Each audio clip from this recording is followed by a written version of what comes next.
बोल रहे हैं क्योंकि एक ऐसी जगह पर एनआईए ने केस रजिस्टर किया है जिसमें से जहां पर अब तक 5 स्टेट का उसमें नाम डाला है एनआईए ने। उसमें उत्तर प्रदेश है, उत्तराखंड है, हरियाणा है, पंजाब है, दिल्ली है।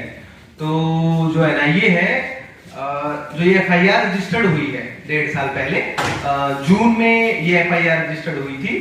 तो इसमें ना कोई इंसिडेंट का जिक्र है कि कोई ऐसा वायलेंट एक्टिविटी हुई है जिसके कारण से ये एफआईआर रजिस्टर की गई है, या फिर कोई ऐसी चीज हुई है जिसको आधार बना के बोला जा सके कि ये कंक्रीट चीज है, इसके कारण हम ये एफआईआर रजिस्टर कर रहे हैं। तो ये 1.5 साल पहले ये एफआईआर रजिस्टर होती है कि जो माओइस्ट हैं वो इन स्टेट्स में, नॉर्थर्न एरिया में अपने काम को रिवाइव करने की कोशिश कर रहे हैं। तो उसी को लेकर के 1.5 साल पहले एफआईआर रजिस्टर्ड होती है और रेड शुरू होती है। 5 सितंबर टीचर के पिछले साल को शुरू होती है रेड्स, और ये अब तक चल रही हैं। 3 राउंड्स हो चुके हैं, लगभग 30 जगह पर अब तक, मतलब लगभग ये कह सकते हैं आप 30 लोगों पर, जो मोस्टली या तो स्टूडेंट्स हैं या स्टूडेंट्स से निकलने के बाद में कोई लेबर एरिया में काम कर रहा है, लेबर राइट एक्टिविस्ट है, कोई इसमें से कोई जर्नलिस्ट है, कोई पॉलिटिकल एक्टिविस्ट है, अलग अलग तरीके के लोग, कोई फार्मर लीडर है, हर एक तरीके के सेक्शन के लोग जो भी सोसाइटी में ओप्रेस सेक्शन के लिए काम कर रहे हैं, उनके यहाँ पर ये रेड की जा रही है बेसिकली। तो 5 सितंबर पर इन्होंने रेड किया, बहुत सारे लोगों के यहाँ रेड किया, करीब से 10 से ज्यादा जगहों पर इन्होंने रेड किया, सबको इंटरोगेशन के लिए बुलाया, 2-2 दिन तक उनको परेशान किया, फिर छोड़ दिया जाइए। उसके बाद में उन्होंने अभी पिछले साल ही 30 अगस्त को फिर रेड हुआ।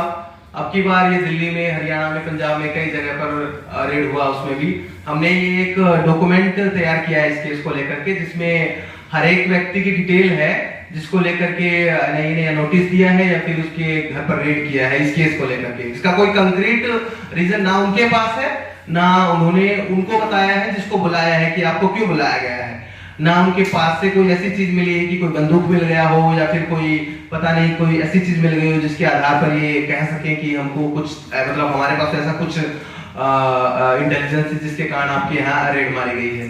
तो ये पूरा 1.5 साल से चल रहा है, और इसी सिलसिले में इन्होंने 30 अगस्त को एडवोकेट अजय कुमार जो चंडीगढ़ से हैं, उनको अरेस्ट कर लिया। उनको पूरी रात उन्होंने इंटेरोगेट किया, वहां से चंडीगढ़ के उनके घर से उनको रेड मार के उनको वहां लेके गए जो एनआईए का ऑफिस है चंडीगढ़, और वहां पर पूरी रात तक रखा, और रात के करीब 3:30 बजे, पूरी रात दिन रखा, पूरा रात निकल गया, और अर्ली मॉर्निंग 3:30 बजे उन्होंने बोला कि अब हम इनको अरेस्ट कर रहे हैं। पूरा रात निकाल दिया। उनकी वाइफ है जो एडवोकेट आरती, वो वही रही, लेकिन उनको कुछ नहीं पता, बोले हम छोड़ देंगे, ऐसे करके इंटरोगेशन चल रहा है। तो 3:30 बजे एनआईए ने उनको डिक्लेयर किया कि हम उनको अरेस्ट कर रहे हैं। उसके बाद उनको वहां पर लोकल कोर्ट में पेश किया गया चंडीगढ़ में, और चंडीगढ़ में पेश करने के बाद में उनको लखनऊ डिपोर्ट कर दिया गया कि ये केस है जो ये लखनऊ रजिस्टर्ड है एनआईए का, तो वही जांच की जाएगी।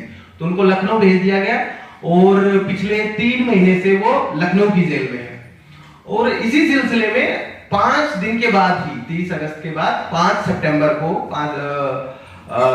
सितंबर को ही, पिछले साल 5 सितंबर को ही रेड हुई थी, और फिर 5 सितंबर को ही, मतलब एकदम 1 साल के बाद इन्होंने अनिरुद्ध राजन, जो एक लेबर राइट एक्टिविस्ट है, मानेसर का जो इंडस्ट्रियल एरिया है वहां पर वो पिछले 4 सालों से काम कर रहे थे।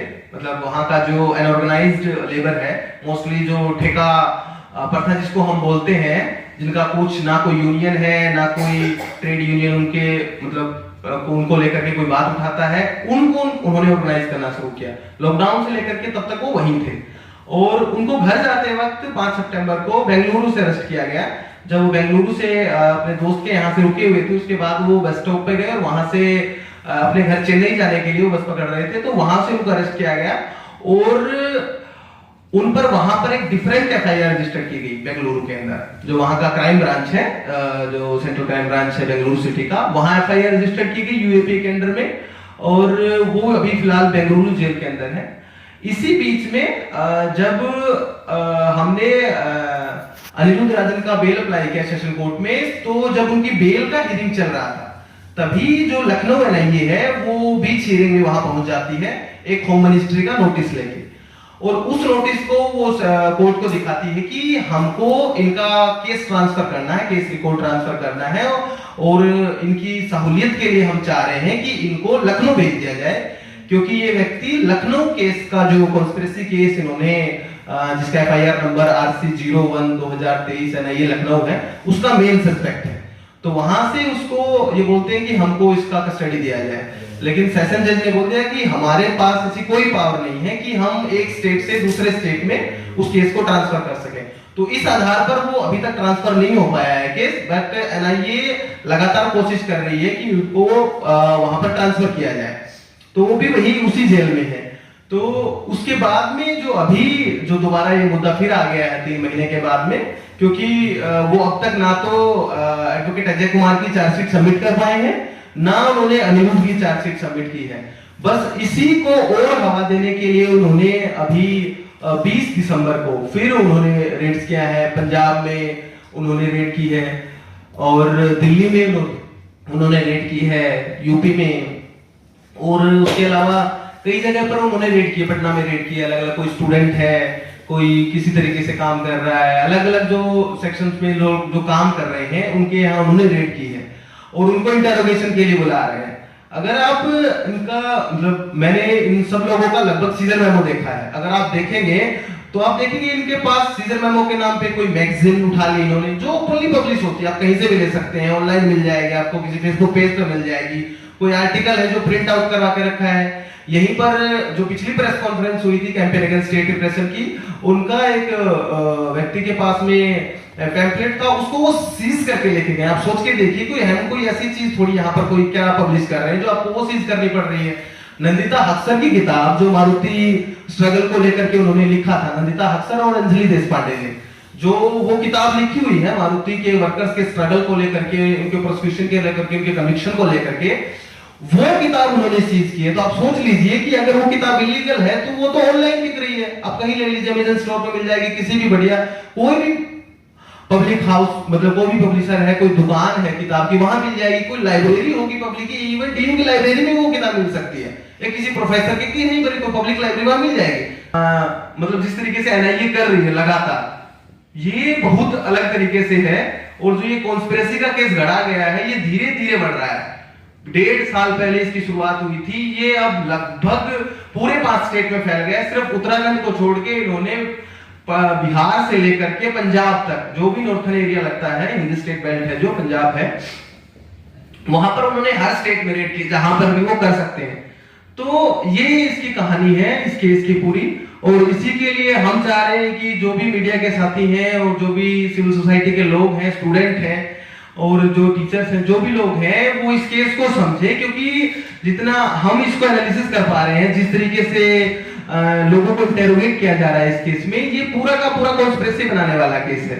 सब लोग जानते हैं भीमा गोरेगांव में किस तरीके से शुरुआत की गई, सीएनआरसी की किस तरीके से शुरुआत की गई। एक छोटी सी चीज को पकड़ के उन्होंने इतना बड़ा बना दिया, 15-15, 20-20 लोगों को, और उससे ज्यादा तक लोगों को बहुत सारे स्टेट्स में। तो और भी इसी तरीके के एनआईए ने बहुत सारे कॉन्स्पिरेसी केसेस को मतलब रजिस्टर्ड कर रखा है। अगर आप बिहार देखेंगे, झारखंड देखेंगे, जो बंगाल में रेड हुई 2 महीने पहले, वो एक झारखंड के केस का हिस्सा है, जिसमें रुपेश कुमार जो जर्नलिस्ट, उनके घर पे रेड हो चुकी है, वो जेल में है 2 साल से, फिर भी उनके घर पे रेड हो रही है।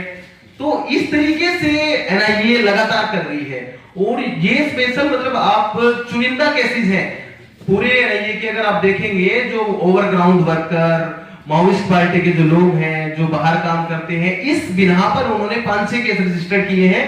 उसमें एक केस लखनऊ में है, एक में है। अगर आप इनके रेड जो भी उन्होंने किए हैं आज तक इन केसेस में, उनको ट्रेस करेंगे तो पाएंगे कोई जर्नलिस्ट है, कोई राइटर है, कोई टीचर है, कोई स्टूडेंट है, सब उन्हीं पर इन्होंने रेड किया है। तो ज्यादा ना बोलते हुए हम लोग अब शुरू करते हैं। मैं कॉमरेड मृगांक को बुलाना चाहूंगा कि वो स्टेज पर आ जाए। साथ ही आसिफ इकबाल तन्हा, मैं उनको बुलाऊंगा कि वो हमारे साथ स्टेज पर आ जाए। साथ ही सफूरा जरगर, मैं उनसे भी रिक्वेस्ट करूंगा कि वो आसिफ और सफूरा तो खुद कॉन्स्पिरेसी केसेस किस तरीके से कॉन्स्पिरेसी केसेस को गढ़ा जाता है और कैसे इम्प्लीकेट किया जाता है, और यूएपी का तो आप सभी जानते ही हैं, प्रोटेक्टेड विटनेस जो एक क्लोज है, इसका ना तो कुछ अता पता है। जितने भी यूएपी के केसेस अगर आप ध्यान से देखेंगे तो जो प्रोटेक्टेड विटनेस का मामला है, आप उसको क्रॉस एग्जामिनेशन नहीं कर सकते, आप ये नहीं जान सकते व्यक्ति कौन है। पुलिस आती है, इन्वेस्टिगेशन एजेंसी लाती है, किसी को पकड़ के लेके आती है, उससे एक बयान दर्ज करवाती है जज के सामने, बस इतना होता है। किसी को नहीं पता वो व्यक्ति कौन है, बस बयान दे दिया। अब आप अगर आपको उसको क्रॉस एग्जामिनेशन करना है तो आप या तो उसके इन्वेस्टिगेशन ऑफिसर के जरिए करिए, किसी को नहीं पता हुआ क्या है। तो टोटली झूठ पर ये सारे ट्रायल चलते हैं, झूठ पर कन्विक्शन होता है।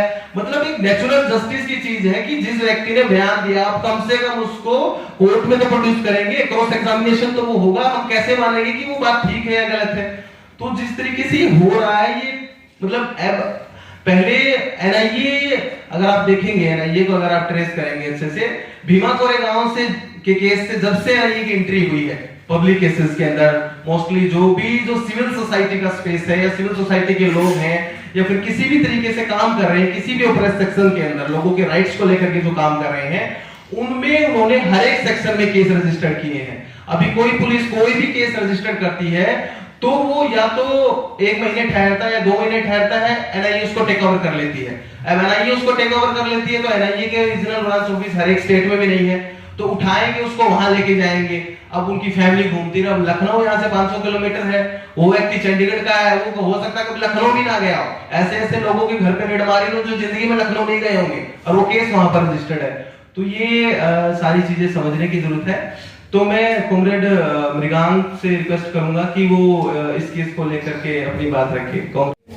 जैसे भीमा कोरेगांव केस, जिसमें शुरू में जब सरकार बदली तो सरकार चाहती थी कि चलिए केस विड्रॉ किया, इमीडिएट केस को एनआईए को हैंडओवर कर दो ताकि कंट्रोल सेंट्रल गवर्नमेंट के पास रहे।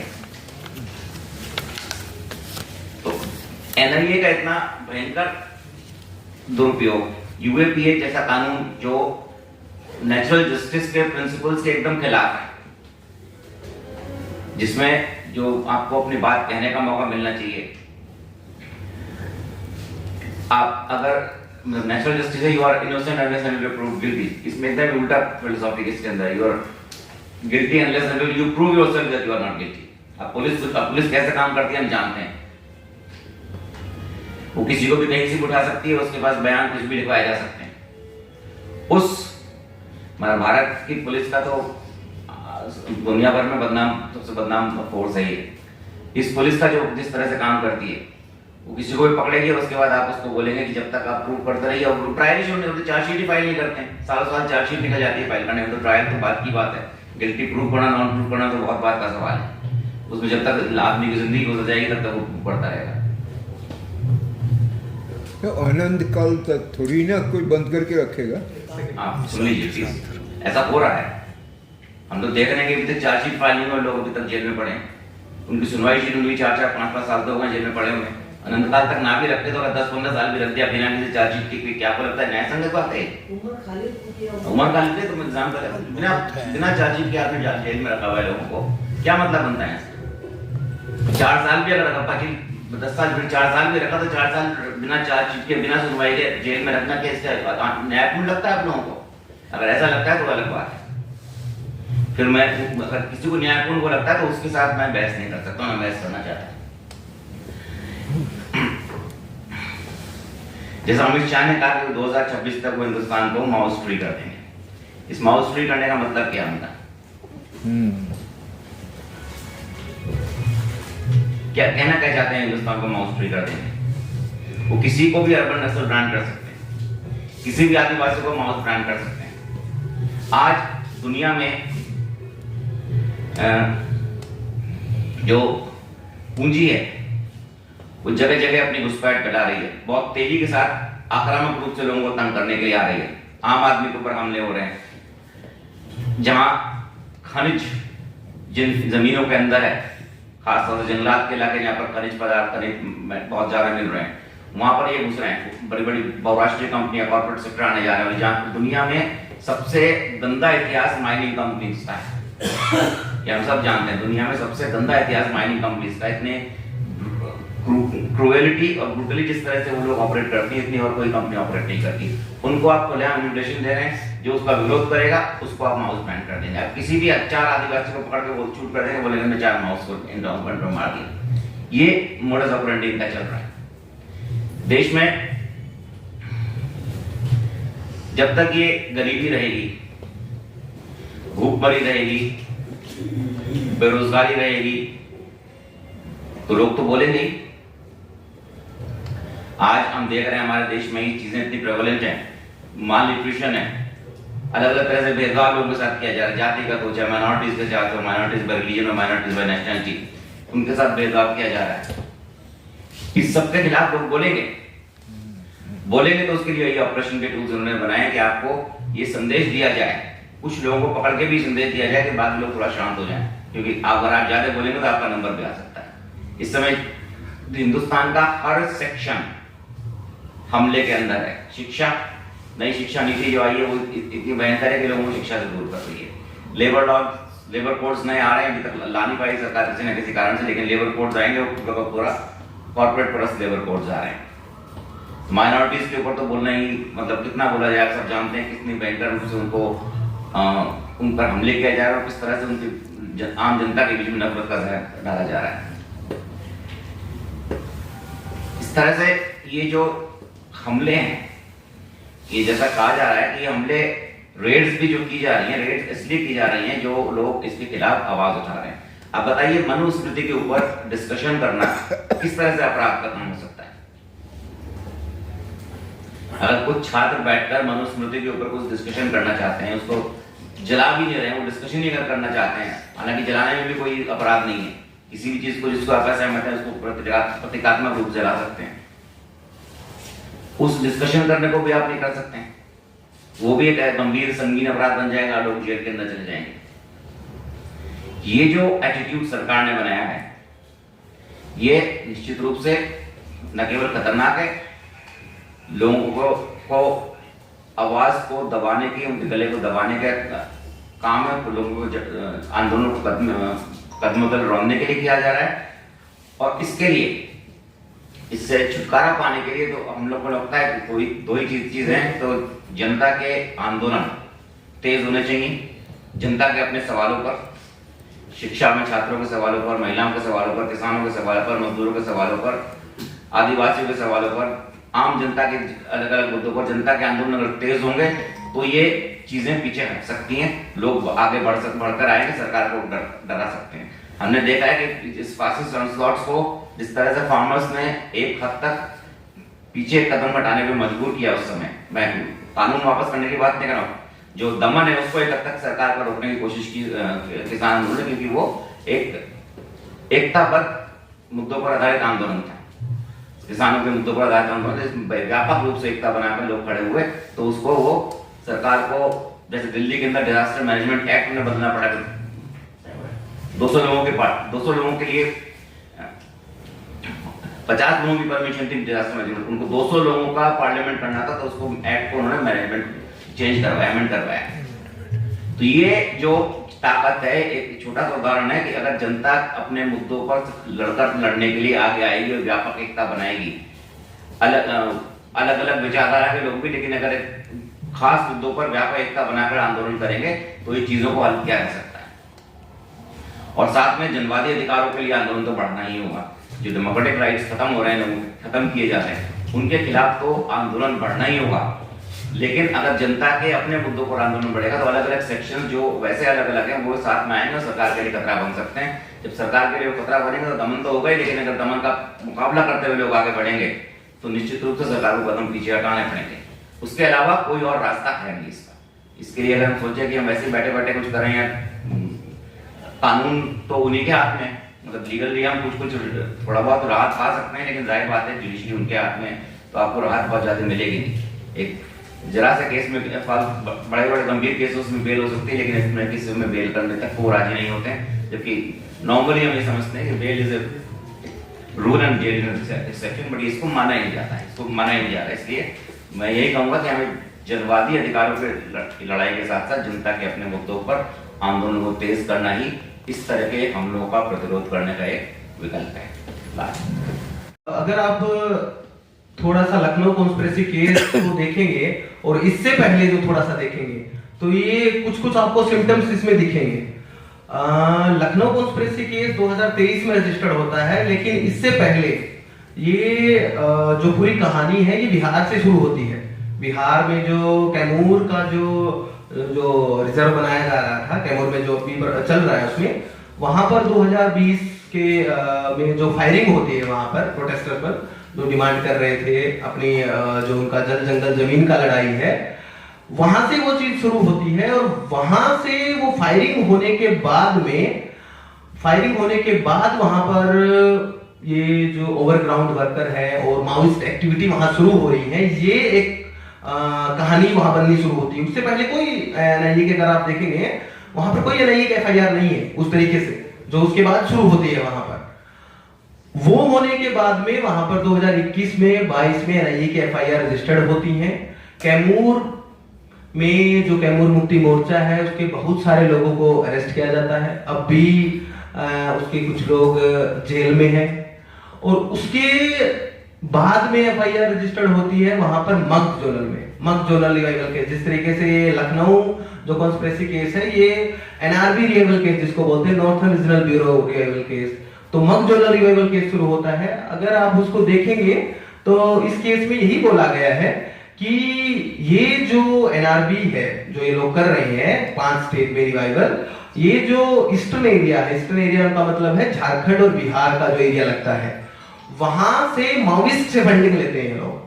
वहां से माओइस्ट से फंडिंग लेकर के यहां पर उसका यूज कर रहे हैं अपने काम को बढ़ाने के लिए। तो अगर आप इसको थोड़ा सा एनालिसिस करेंगे तो आप यही पाएंगे कि ये कहानी वहीं से शुरू होती है।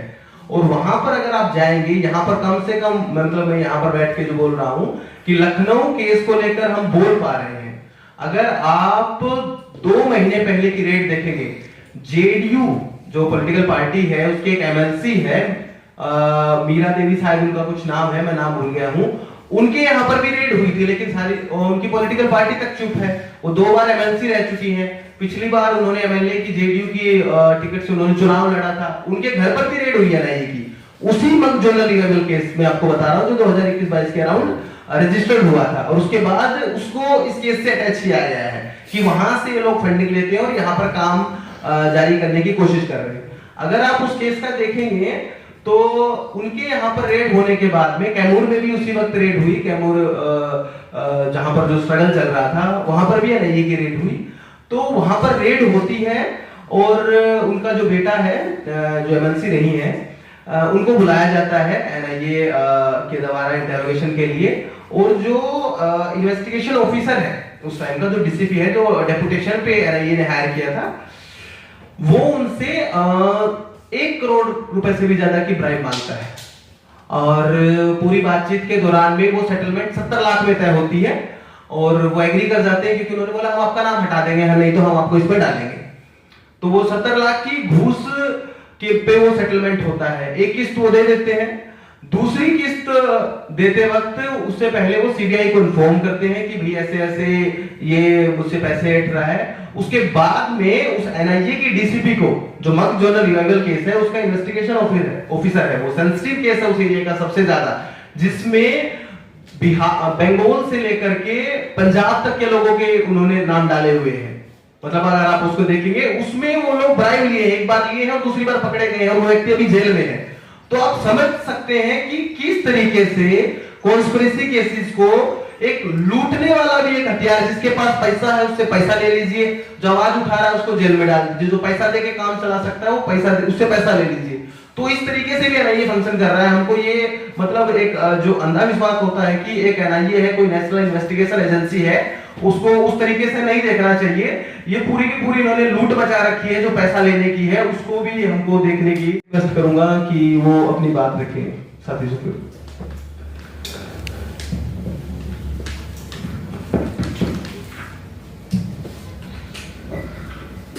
आप सब लोग जो यहाँ पर आए, आप सबको मैं एक क्रांतिकारी सलाम पेश करती हूँ। Thank you for being here. Thank you Deepak. Mrigank spoke about a lot of things related to, you know, what is the idea. ये idea इन सब लोगों को इस तरह से उठाने का या इस तरह के केसेस का, you know, क्या है, उसी को, you know, थोड़ा सा मैं ऐड करके 2-3 अपनी भी बातें रखना चाहूँगी कि इंक्रीजिंगली हम देख रहे हैं इस तरह के जो ये कॉन्स्पिरेसी केसेस हैं उनकी तादाद बढ़ती जा रही है. These conspiracy cases essentially ये एक black hole है, you know, they are a black hole जिसमें आप सक होते जाते हो. इसकी कोई लिमिट नहीं है, इसकी कोई बाउंड्री नहीं है, इसका मतलब जो रूल ऑफ लॉ कहते हैं, जो प्रोसेस ऑफ लॉ है, उससे कोई लेना देना नहीं है. At every step you will see कि rule of law, the process of law को बाईपास कर दिया जाता है. चाहे वो मैनर ऑफ अरेस्ट हो, स्पेशली विद विमेन, कि वो कब अरेस्ट किए जाएंगी, वो everything is bypassed. When the chargesheet will be filed, क्या आपने you know have you taken state से परमिशंस वगैरह, उसका कोई this absolutely you know no accountability of कि क्या ड्यू प्रोसेस को फॉलो किया जा रहा है. अब ये क्यों है? ये इसलिए है because you know it is NIA, the national investigation agency, and laws like the UAPA and the NIA act, ये जो लॉज हैं ये स्पेशल पावर्स देते हैं to bypass this due process of law under the garb of finding so-called terrorists or urban Naxals or Maoists. You know, अगर कोई मुसलमान है तो उसको टेररिस्ट बना दो, अगर कोई आदिवासी एक्टिविस्ट है तो उसको माओइस्ट बना दो, अगर कोई पढ़ा लिखा बेचारा इंसान अपने कलम के दम पे 2 चीज लिखना चाहता है तो उसको अर्बन नक्सल बना दो.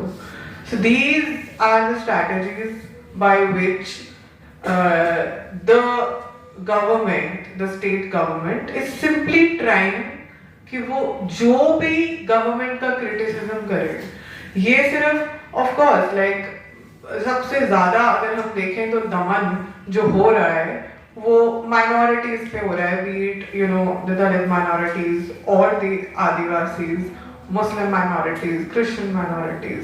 बट यू विल सी कि अगर कोई इंसान आज ये भी उठ के बोल दे कि भाई डिमोनेटाइजेशन गलत है, even though they are coming from some privileged background, they are even not spared.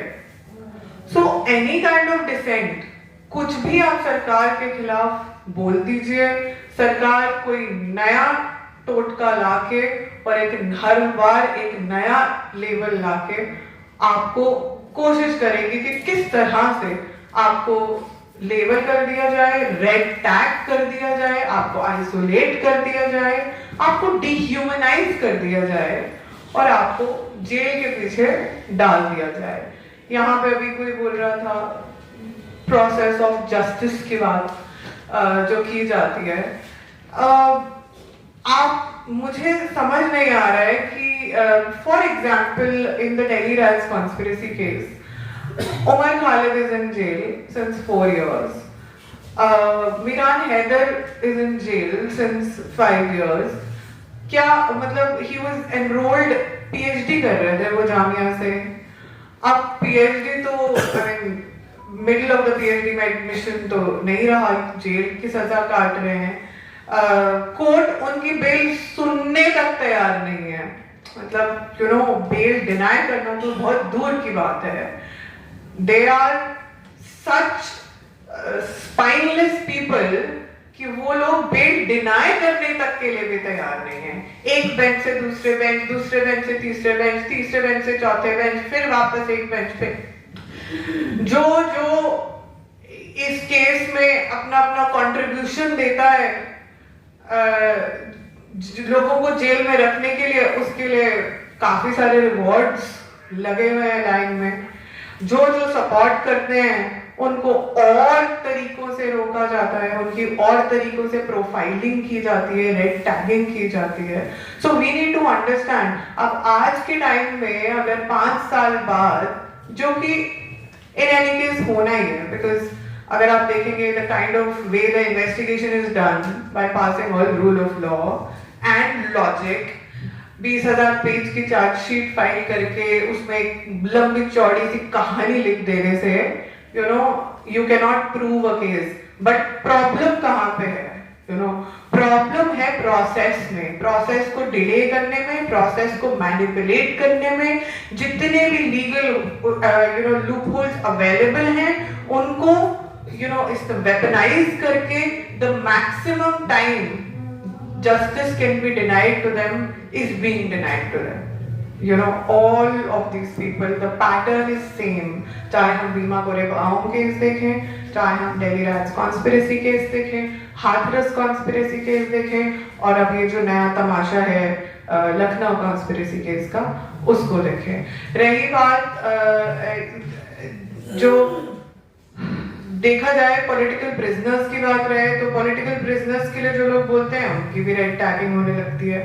बहुत सारे लोग जो भीमा कोरेगांव केस में हैं, they were part of the GN Sai Baba committee for action committee for release. क्या कर रहे थे वो लोग? एडवोकेसी कर रहे थे, दे वर एडवोकेटिंग।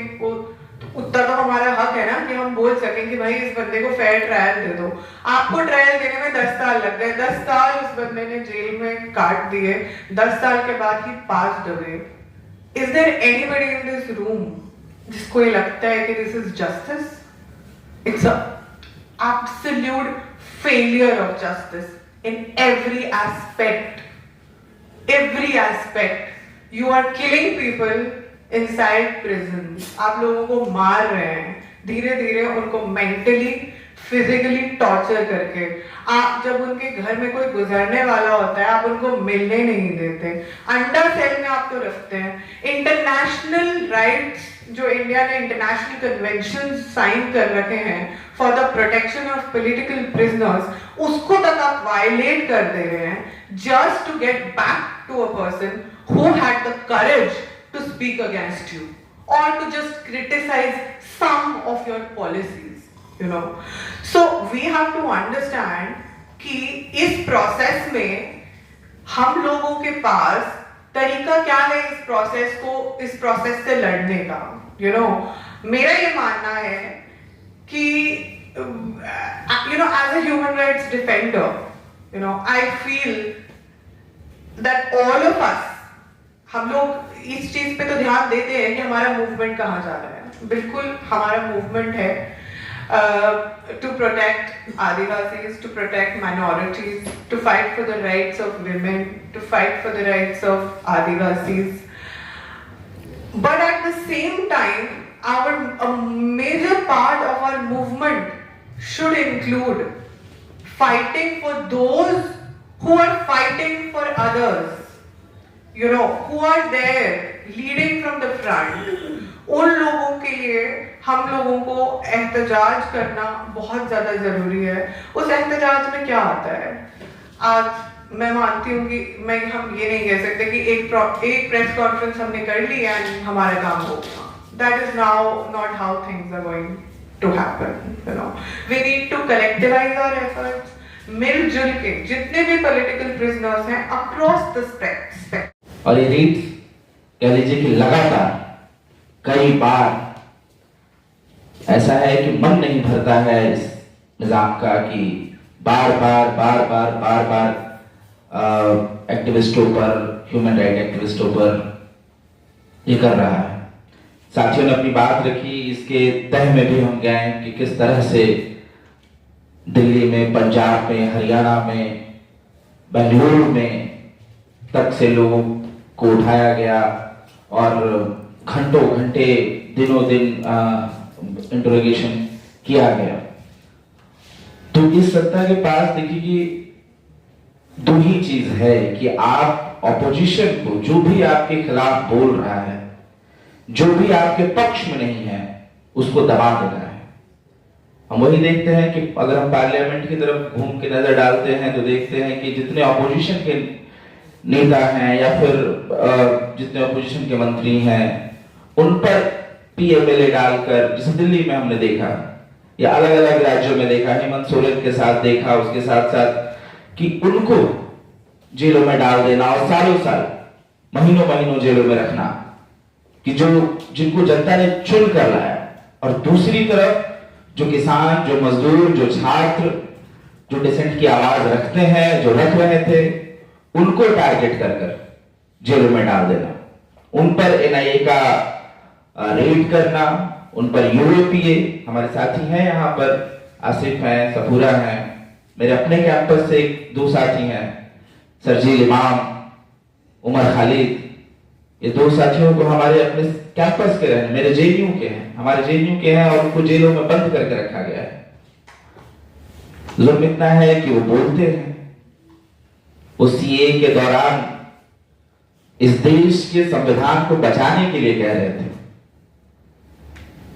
और हर ऐसे लोगों पर हमला पुरजोर ये कर रहे हैं।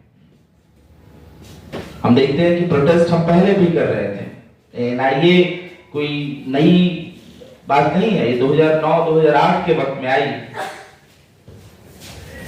लेकिन सरकार का हथियार आप देखिए कि आज के वक्त में ज्यादा बन गई। उसी तरह यूएपीए भी सरकार का हथियार, मौजूदा सरकार का, मौजूदा निजाम का हथियार, ये बहुत ही तेजधार इन्होंने बना लिया है, और यही हो रहा है। उसी तरह पीएमएलए भी है कि उसके तहत मिनिस्टर्स को, जो भी अपोजिशन के लोग हैं, उनको गिरफ्तार करना, उनको जेलों में डालना हम देख रहे हैं इसके तहत।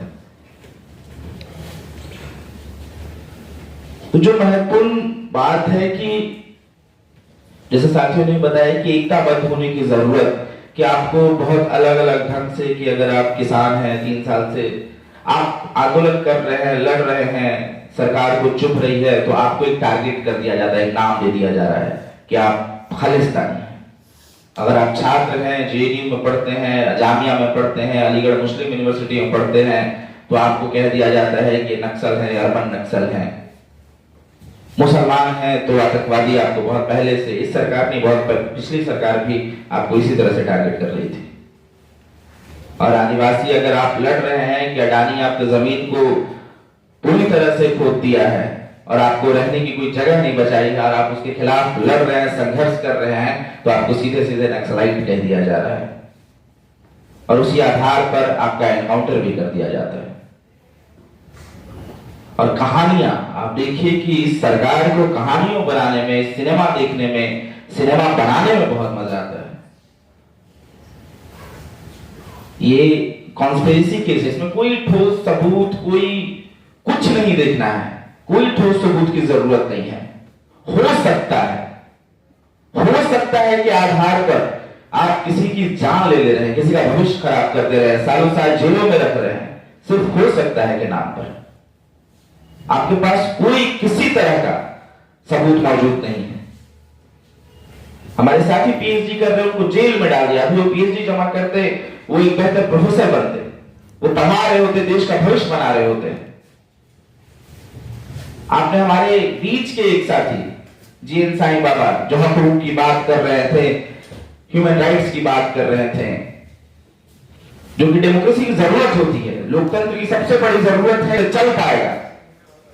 लेकिन आप उसके बरक्स क्या करते हैं कि जो भी बोलने वाला है उसे आप ईगो पे ले लेते हैं और आप उस पर हमला करते हैं।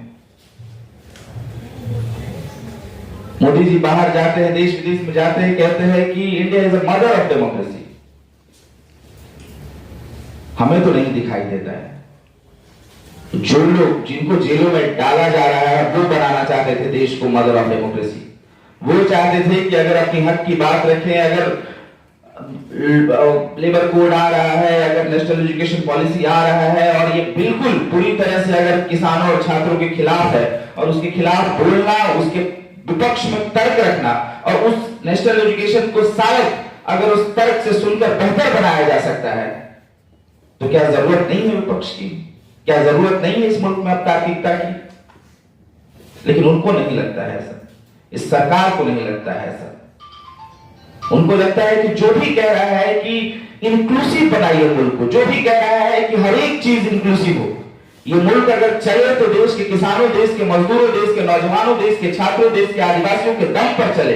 महिलाएं कैसे ज्यादा से ज्यादा आगे आ सकती हैं, इस नाम पर चले, तो उनको लगता है नहीं, ये तो पूरे देश के खिलाफ हो रहा है, मेरे खिलाफ हो रहा है, मोदी जी के खिलाफ हो रहा है, तो पूरे देश के खिलाफ बोल रहा है। और यही हो रहा है। तो एक एकताबद्ध आंदोलन की जरूरत है, एक एकताबद्ध लड़ाई की जरूरत है, संघर्ष की जरूरत है। और छात्र, नौजवान अपनी अपनी, हमें मालूम है कि हम सब अपनी अपनी लड़ाइयों में जूझे हुए हैं। हम, सच बात है कि हम नेशनल एजुकेशन पॉलिसी के खिलाफ लड़ाई कर रहे हैं, CUET के खिलाफ लड़ाई कर रहे हैं, FIUP के खिलाफ विश्वविद्यालय में लड़ाई कर रहे हैं, क्योंकि इसमें साफ हमें दिखाई दे रहा है कि जो छात्र हाशिए पर के हैं, जिनको सालों साल पढ़ने नहीं दिया गया, विश्वविद्यालय में आने नहीं दिया गया, उनको और दूर किया जा रहा है शिक्षा से, और सरकार चाह रही है ऐसा। तो सभी मार्जिनलाइज को, सभी हाशिए पर के लोगों को आप मार ही देंगे, सभी हाशिए पर के लोगों के लिए, बात रखने वालों के लिए आप मार ही देंगे, जेल ही में डाल देंगे, तो देश चलेगा कैसे? आपका मदर और डेमोक्रेसी बचेगा कैसे? इस बात को लेके कि बैनर में जितने ऑर्गेनाइजेशंस और संगठन के नाम लिखे हैं, अगर उनमें से एक एक रिप्रेजेंटेटिव भी अगर आ गए होते तो इस हॉल में जगह नहीं बचता। तो शायद मुझे फील होता है कि जो काम NIA डराने का कर रही है, शायद उसमें वो कामयाब हो रही है। बेसिकली इस वक्त हिंदुस्तान में पूरे सरकार को बदलने के साथ साथ पूरा सिस्टम को रिफॉर्म की जरूरत मुझे महसूस होती है, कि पूरा सिस्टम जो है वो रिफॉर्म होना चाहिए, चाहे वो पुलिस हो, चाहे वो एजेंसीज हो, चाहे वो मीडिया हो, चाहे वो गवर्नमेंट स्ट्रक्चर हो, उनमें रिफॉर्म की बहुत सख्त जरूरत महसूस होती है। और ये एक बहुत लंबी लड़ाई है। असल में जो सिस्टम में जो भ्रष्ट है, उसको सही करने के लिए आपको लड़ाई लड़नी होगी, और हम लोग लड़ाई लड़ रहे हैं। अब जब आप लड़ाई लड़ेंगे तो इसमें आपको मुश्किलात का सामना करना पड़ेगा, आपको परेशानियां झेलनी पड़ेंगी, उठानी पड़ेंगी। आपको अपने पेट भरने के लिए भी हाथ को चलाना होगा, ताकि वो अनाज या लुकमा जो है हमारे मुंह तक आए, फिर हमारे पेट में जाए, तो हमारा भूख की तपिश जो है वो खत्म हो। इसी तरह देश को बदलने के लिए आपको संघर्ष करना होगा, आपको लाठियां खानी होंगी, आपको जेलों में जाना होगा। हमारे जो लोग आज भी जेलों में बंद हैं, वो डरे नहीं हैं, क्योंकि एक ऐसे वक्त में जब आप इंसाफ की लड़ाई लड़ रहे हैं, नेल्सन मंडेला की जब पूरी आप हिस्ट्री को उठा के देखेंगे तो उनकी एक जिंदगी जो है वो संघर्ष भरा रहा है। उन्होंने एक जगह पे कहा कि इंसाफ की लड़ाई कोई आरजी लड़ाई नहीं है, मतलब कोई टेम्पोररी लड़ाई नहीं है, वो बहुत लंबी लड़ाई है, और उसमें आपको मजबूती के साथ लड़ना होगा, तब आपको जाके इंसाफ मिलेगा। तो यकीनन इस वक्त भी ये जो लड़ाई है वो एक मामूली लड़ाई नहीं है। इसके लिए आपको मजबूती के साथ लड़ना होगा, आपको वक्त देना होगा, आपको डरना नहीं होगा। NIA जस्ट यही कर रही है। दिल्ली राइट्स का जब आप पूरा केस उठा के देखेंगे तो 1500 लोगों को उन्होंने जो है वो विटनेस बनाया, 5000 लोगों को उन्होंने इंट्रोगेट किया, 20 से 25 लोगों को उन्होंने अरेस्ट किया, एक पूरा कॉन्स्पिरेसी का केस बनाया, उनकी लाइफ खत्म कर दी, उनको डराने की कोशिश की गई। अब आप इस बात को समझिए कि अगर एक घर में मेरे साथ, मेरे ऊपर 8-8 केसेस हैं, तो मेरा कोई भाई या कोई बहन ये हिम्मत नहीं करेगा कि वो एक्टिविज्म में आ सके। मैं एकदम, ये हकीकत है, इसको समझना होगा। ये मतलब नहीं, कोई भी हिम्मत नहीं करेगा, किसी की फैमिली अलाउ नहीं करेगी। ठीक इसी तरह क्या है कि ये डराने की कोशिश की है, मुझे जेल में डाल के हमारी पूरी फैमिली को डरा दिया इन्होंने। हमारे यहाँ जब रेड करते हैं तो हमारे पूरे सोसाइटी को, पूरी कम्युनिटी को डरा देते हैं कि एक गांव में, एक इलाके में अगर आप रेड कर लिए, और वो रेड सुबह अर्ली मॉर्निंग 5 बजे जब पूरी जनता सो रही होती है तब आप जाते हैं किसी इलाके को, पूरे इलाके को सीज कर लेते हैं, ना कोई गाड़ी, ना कोई दूध की गाड़ी आने देते हैं, ना न्यूज़पेपर को आने देते हैं, पूरे इलाके को सीज करके और फिर उस पर रेड करते हैं। तो आपने पूरे इलाके को एक मैसेज दे दिया कि देख लो। ये असल मैसेजिंग है, इसको समझने की जरूरत है कि पूरे इलाके को उन्होंने मैसेज दे दिया कि अभी एक जगह पे रेड हुई है, हम तमाम जगहों पे रेड कर सकते हैं। और एक साथ अलग अलग स्टेट में ऑन टाइम एनआईए रेड करती है और हम इसको देख रहे हैं। ये अभी 2019 या 2014 के बाद से नहीं देख रहे हैं, हमने उस वक्त भी देखा है जब इस देश में कांग्रेस की सरकार हुआ करती थी और उस वक्त जब मुसलमानों के यहाँ जो है वो टेरर के केसेस में जब मुसलमानों के यहाँ रेड किया जाता था तब भी हम देख रहे थे। सबसे ज्यादा अरेस्टिंग्स जब महाराष्ट्र, केरला से और बंगाल से जो है वो ISIS के नाम पे हो। मैं अपने कॉमन दोस्तों के बीच में जब बैठता हूँ तो या फिर अपने गांव मोहल्ले में जाता हूँ तो कोई भी ISIS, al Qaeda, Hizbul Mujahideen, Maoist, आतंकवादी, इस तरह के डिस्कशन हुआ ही नहीं आज तक। मतलब इस तरह के कोई भी कन्वर्सेशन यूज नहीं करता, मतलब होता ही नहीं है। हमने पहली बार जो है ISIS को इंडियन मीडिया से सुना। हमने पहली बार जो है नक्सलवाद जो है वो हमने इंडियन मीडिया से सुना। हमने पढ़ा जरूर कहीं पे एक जगह न्यूज़पेपर में, बुक्स में उसके है, लेकिन उसको पब्लिक डोमेन में हमारा डिस्कशन का मौजू कभी नहीं रहा। लेकिन ये मौका किसने दिया? ये मौका खुद वो सिस्टम दे के ये कह रही है, जैसे अभी हमारे साथी लोग कह रहे थे कि वो आपको लेबल लगा के कि आपको किसी भी लेवल में फिट करके आपको साइड कर देंगे, आपको खामोश कर देंगे। तो मेरी सिर्फ यह है कि हम तमाम लोगों को एक साथ आना पड़ेगा, लड़ना पड़ेगा मजबूती के साथ। अगर आप पीछे हटने की कोशिश करेंगे तो यकीनन फिर वही हाल। ये कई दिन बाद आया ना, ये भी बंद। कैंपेन अगेंस्ट स्टेट रिप्रेशन द्वारा आयोजित इस प्रेस कॉन्फ्रेंस में सभी साथियों का अभिवादन है। दोस्तों, ये प्रेस कॉन्फ्रेंस ऐसे समय में हो रही है जब पूरे देश में चाहे वो यूनिवर्सिटीज हो, चाहे मजदूरों का तबका हो, आदिवासियों का तबका हो, या तमाम जो भी किसान हो, जो भी लोग अपनी समस्याओं के लिए, अपने अधिकारों के लिए जो लोग आवाज उठा रहे हैं, उन लोगों को अलग अलग केसों में या तो जेलों में डाल दिया जा रहा है या उनके घरों में, उनके कॉलेजेस में, अलग अलग जगहों पर रेड करके पूरा एक भय का माहौल बनाया जा रहा है। और तमाम जो अधिकार, ह्यूमन राइट एक्टिविस्ट हैं, ह्यूमन राइट्स लॉयर्स हैं, स्टूडेंट्स हैं, किसान हैं, मजदूर हैं, जो भी एक डेमोक्रेटिक तरीके से अपनी आवाज उठा रहे हैं, अपने अधिकारों को, अपना हक न्यायपूर्ण तरीके से जो मांग रहे हैं, उन लोगों को एक निशाना बनाया जा रहा है। दोस्तों, जब आज से करीब 10 महीना हुआ है, जैसा साथी भी बता रहे थे कि 10 महीना ही हम, मुझे और अन्य साथियों को बाहर एक केस में, जिससे आप लोग सभी परिचित होंगे, जिसमें 2 साथी GN साहिब बाबा प्रोफेसर दिल्ली यूनिवर्सिटी के और एक आदिवासी नौजवान अभी हमारे बीच में नहीं है।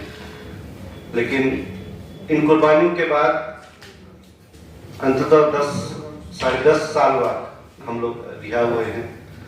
तब पहली बार जब मैंने एक स्टेटस लिखा था इन लार्जर प्रिजन, तभी एक मेरा दोस्त मेरे से पूछता है, तुमने लार्जर प्रिजन क्यों लिखा? तुम तो प्रिजन से बाहर आ चुके हो और खुली हवा में सांस लोगे। जब मैं अंदर ही था, अभी हम बोल रहे 3 स्टेजेज में ये NIA तमाम कार्यकर्ताओं के घरों में रेड कर चुकी है या कई लॉयर्स को गिरफ्तार कर चुकी है।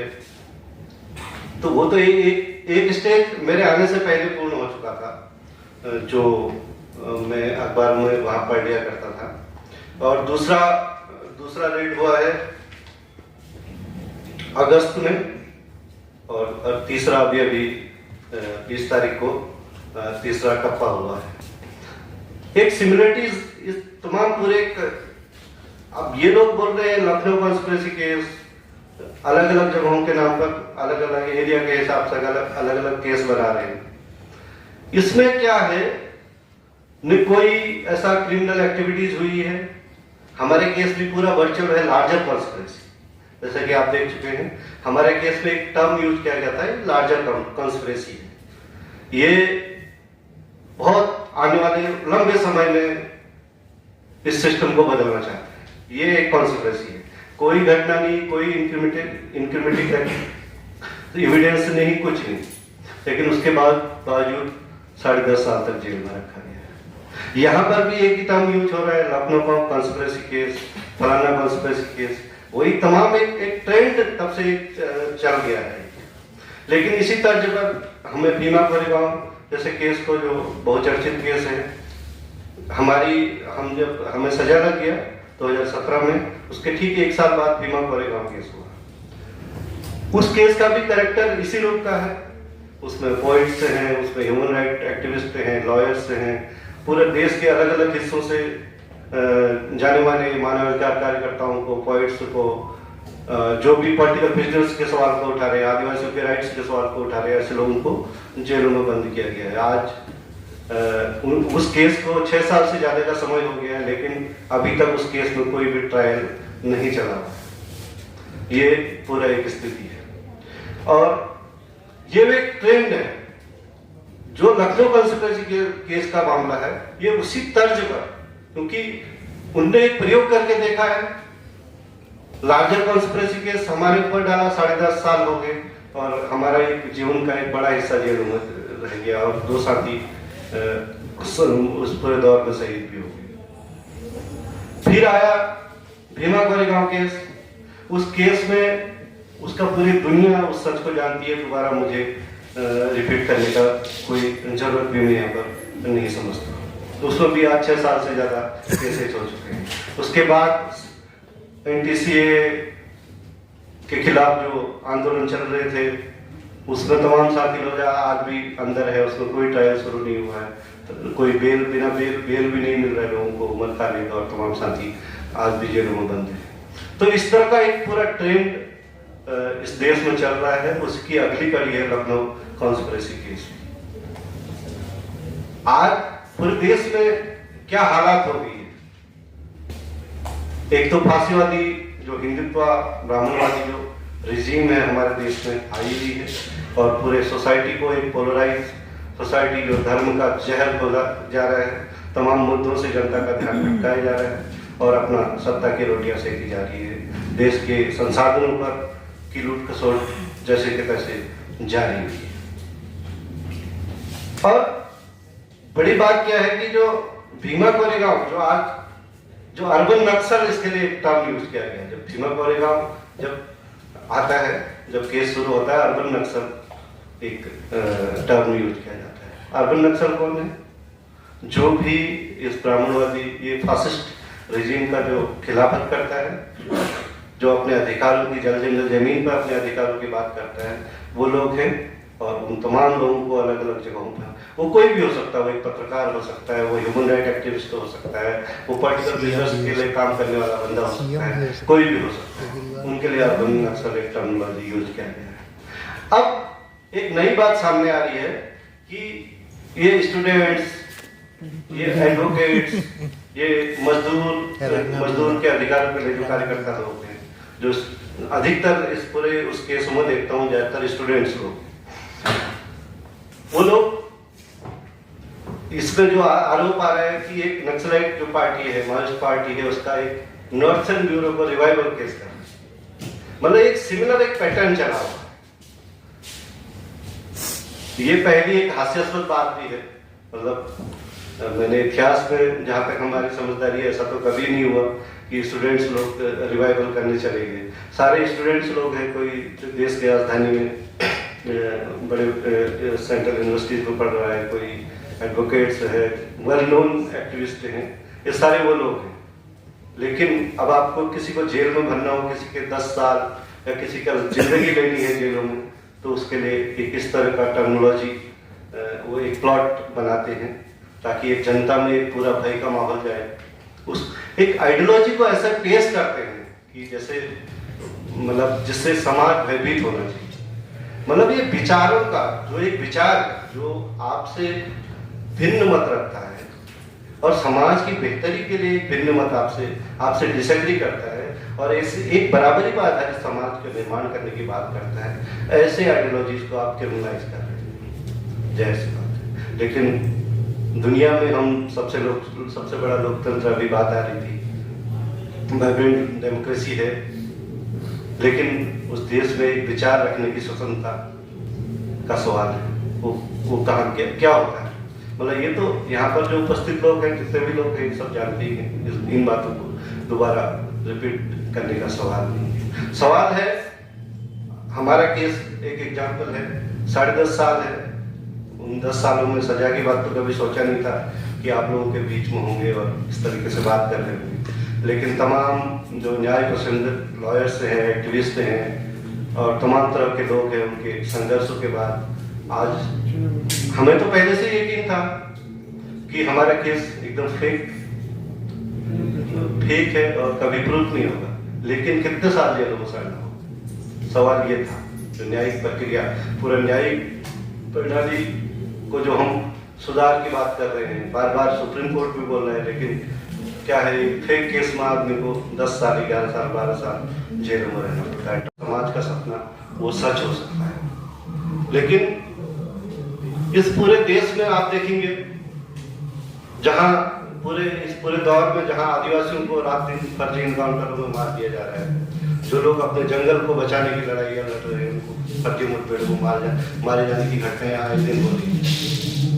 सवाल उनके लिए बोलने वाला भी जिस तरीके से आवाजें उठनी चाहिए, साईं बाबा वही बात कर रहे थे, ग्रीन हंट जो आदिवासियों के लिए जो जंगल जमीन का लड़ाई है उसकी बात कर रहे थे, यही उनका विचार था। लेकिन उसके लिए उनको पूरे अपने जान की कीमत चुकानी पड़ी, लेकिन अंत भी उन्होंने अपने जो विचार है, एक जो अधिकार, जो हक की लड़ाइयों की बात करते हैं, उससे कभी समझौता नहीं किया और अपने जान की यहाँ पर कुर्बानी की। तो दोस्तों, ये सत्ताएं हैं और जालिम होंगी, इतिहास में हुआ है, फांसीवादी सत्ताएं आई हैं और जनता को, आवाज़ों को कुचला गया है।